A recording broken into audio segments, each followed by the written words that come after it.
হয়, বছৰৰ প্ৰথমটো পানত ডুবিলে কাজিৰঙা ৰাষ্ট্ৰীয় উদ্যান আৰু এই মুহূৰ্তত মই কাজিৰঙা ৰাষ্ট্ৰীয় উদ্যানৰ হাতী কেম্পৰ ওচৰত উপস্থিত আছোঁ আৰু সমগ্ৰ পৰিৱেশটো মোৰ সহযোগে দেখুৱাব। হাতী কেম্পৰ যি তলৰ ভাগ, সেই তলৰ ভাগতো কিন্তু এইদৰে পানী সোমাই যোৱা দেখিবলৈ পোৱা গৈছে। এতিয়া বুঢ়াপাহাৰ বনাঞ্চলৰ যি বাঢ়নী পানী, সেই বাঢ়নী পানীয়ে প্লাবিত কৰি তোলা দেখিবলৈ পোৱা গৈছে আৰু যাৰ ফলস্বৰূপে যি জীৱ জন্তুসমূহ আছে, জীৱ জন্তুসমূহে ৩৭ নং ৰাষ্ট্ৰীয় ঘাইপথ পাৰ হৈ পেলাই কাৰ্বি পাহাৰৰ দিশে গতি কৰা দেখিবলৈ পোৱা গৈছে।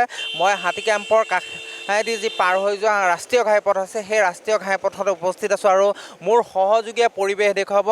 এইটো ৰাষ্ট্ৰীয় ঘাইপথে দিয়ে জীৱকুল কিন্তু পাৰ হৈ যায় আৰু যাৰ বাবে কিন্তু এতিয়া বৰ্তমান যি বন বিভাগৰ লোকসকল আছে, সেই লোকসকলৰ লগতে আৰক্ষী প্ৰশাসন সকলো সষ্টম হৈ থকা দেখিবলৈ পোৱা গৈছে।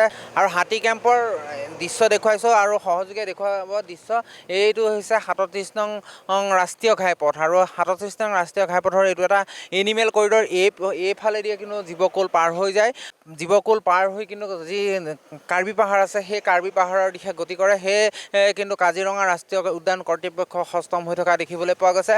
ইতিমধ্যে এই ৩৭ নং ৰাষ্ট্ৰীয় ঘাইপথেদি কিন্তু উজনিৰ দিশলৈ যি এই গধুৰ যান বাহন আছে, সেই যান বাহন অহা যোৱাৰ ক্ষেত্ৰত বাধা আৰোপ কৰা দেখিবলৈ পোৱা গৈছে। আৰু আমি পৰিৱেশটো দেখুৱাই আছোঁ। বৰ্তমান বছৰৰ যি প্ৰথমটো বান, সেই বানত প্লাবিত হৈছে কাজিৰঙা ৰাষ্ট্ৰীয় উদ্যান আৰু সেই ৰাষ্ট্ৰীয় উদ্যানখনৰ বুঢ়াপাহাৰ বনাঞ্চলৰ অন্তৰ্গত কেইবাটাও বন শিবিৰ কিন্তু প্লাবিত হোৱা দেখিবলৈ পোৱা গৈছে। আৰু বৰ্তমান আমি ৩৭ নং ৰাষ্ট্ৰীয় ঘাইপথৰ পৰা যি দেওচুৰ হাতী কেম্প, সেই হাতী কেম্পৰ পৰিৱেশ দেখুৱাইছোঁ।